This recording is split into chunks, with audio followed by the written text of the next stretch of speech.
কেউ একজন খুব অদ্ভুত একটা কথা বলেছিলেন। একজন মানুষ যে কোনো কথার পুরোটা শোনে, শোনার পর সে প্রচুর বক্তব্য রাখে, ওই কথার থেকে নিজে একটা কণাও গ্রহণ করে না।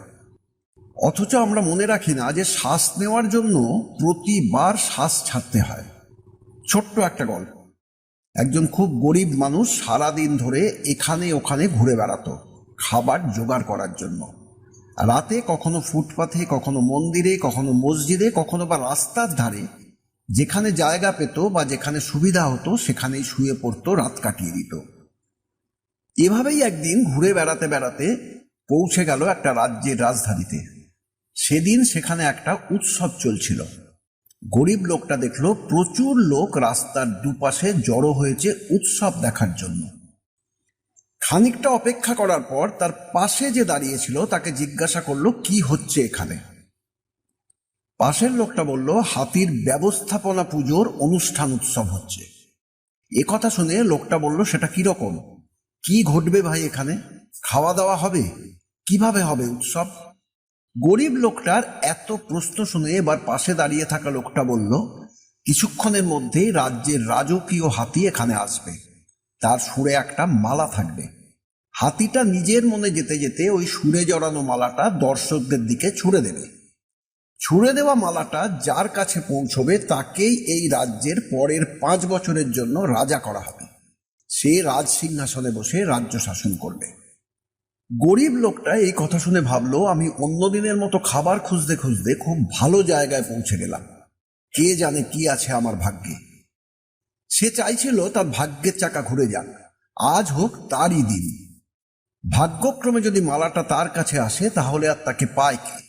হাতির সুরের ওই মালাটাই রাজা, রাজসিংহাসন, প্রাসাদ সবকিছু এনে দেবে। মনে মনে খুব উত্তেজনায় ভুগছিল সে। সামনের লোককে ঠেলতে ঠেলতে একদম সবার সামনে জায়গা করে নিল যাতে মালাটা তার কাছেই আসে। খানিকক্ষণের ভেতরেই দেখা গেল হাতিটা সুরে মালা জড়িয়ে এগিয়ে আসছে। গরিব লোকটার জন্য হয়তো সেই দিনটা ঈশ্বর মঞ্জুর করেছিলেন। হাতিটা সুরে জ্বলানো মালাটা তার দিকেই ছুড়ে দিল। মালাটা নিয়ে সে ভাবল, এ তো ভগবানের আশীর্বাদ, ভগবান মুখ তুলে চেয়েছেন। এরপর রাজপুরোহিত এসে তাকে বলল, এটা কোনো সাধারণ মালা নয়, এই মালা গলায় পরে নাও। এই কথা শুনে গরিব লোকটা উল্লাস করতে করতে বলল, আমি জিতে গেছি, আমি এখন এই রাজ্যের রাজা। রাজপুরোহিত এবার তাকে বললেন, আগামী 5 বছরের জন্য তোমাকে এই রাজ্যের রাজা করা হবে, কিন্তু মনে রেখো 5 বছর পর তুমি আর রাজা থাকতে পারবে না। তোমাকে এই রাজ্য, এই রাজধানী ছেড়ে চলে যেতে হবে। ওই সময় তুমি যেতে চাও বা না চাও, অথবা তোমার শক্তি দেখাতে চাও, দেখাতে পারো, কিন্তু কোনো লাভ হবে না, তোমাকে যেতে হবেই।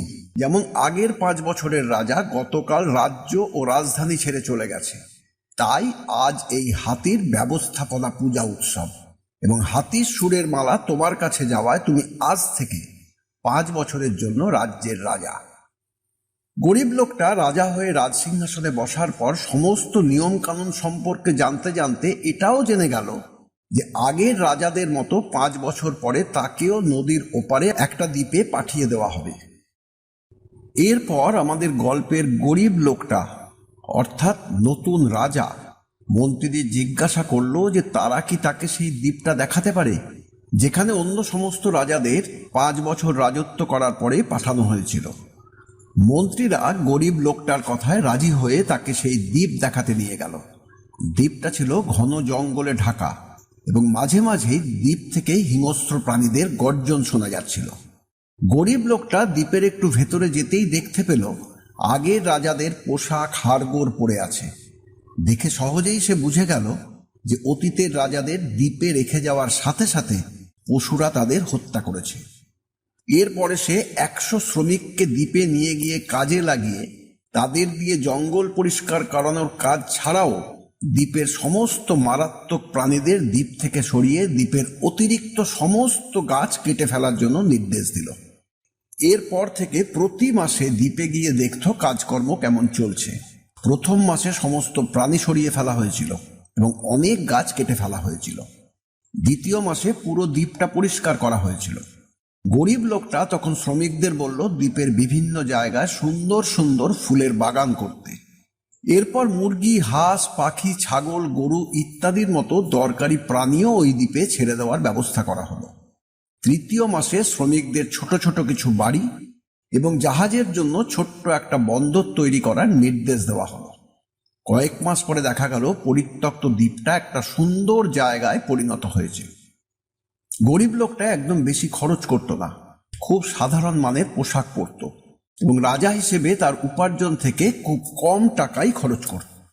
সে তার সমস্ত উপার্জন দ্বীপে সংরক্ষণের জন্য একটা বিশেষ জায়গা তৈরি করেছিল, আর সেখানেই সমস্ত উপার্জন জমা করে রাখত। এইভাবে দেখতে দেখতে দিন কেটে গেল। যখন 5 বছর পূর্ণ হলো, গরিব লোকটার রাজ সিংহাসন ছেড়ে দিয়ে দ্বীপে যাওয়ার সময় হয়ে গেল। রাজ্যের লোকেরা তাদের রাজাকে খুব সাজিয়ে তাকে একটা রাজকীয় হাতির পিঠে বসিয়েছিল, কারণ এটাই ছিল রাজ্যের নিয়ম যে 5 বছর পূর্ণ হওয়ার পরে রাজাকে দ্বীপে ছেড়ে আসার আগে রাজ্যের সমস্ত মানুষ রাজাকে বিদায় সম্বর্ধনা জানাবে। রাজ্যের লোকেরা রাজাকে দেখে অবাক হয়ে গেল, কারণ রাজ্য ছেড়ে চলে যাওয়ার সময় আগের রাজারা কেঁদে ভাসিয়ে দিত, কিন্তু এবারের রাজা কান্নাকাটি করা দূরে থাক, রাজাকে অস্বাভাবিক হাসি খুশি লাগছিল। রাজ্যের লোকেরা কৌতূহল চাপতে না পেরে বিদায়ী রাজাকে জিজ্ঞাসা করল, এই বিদায় মুহূর্তে আগেকার সব রাজারা কাঁদছিল, কিন্তু আপনি হাসছেন কিভাবে? বিদায়ী রাজা অর্থাৎ গল্পের গরিব লোকটা উত্তর দিল, আপনাদের জানা নেই যে জ্ঞানী লোকেরা কি বলেন। তারা বলেন, আপনি যখন শিশু হয়ে এই পৃথিবীতে এসেছিলেন তখন আপনি কাঁদছিলেন এবং সবাই হাসছিল। এমন জীবন যাপন করুন যাতে আপনি যখন মারা যাবেন তখন আপনি হাসবেন এবং আপনার চারপাশে সবাই কাঁদবে। আমিও সেই জীবন কাটিয়েছি। অন্যান্য রাজারা যখন বিলাসিতায় গা ভাসিয়ে দিয়েছিল, আমি তখন সর্বদা ভবিষ্যতের কথা চিন্তা করতাম এবং তার জন্য পরিকল্পনা করতাম।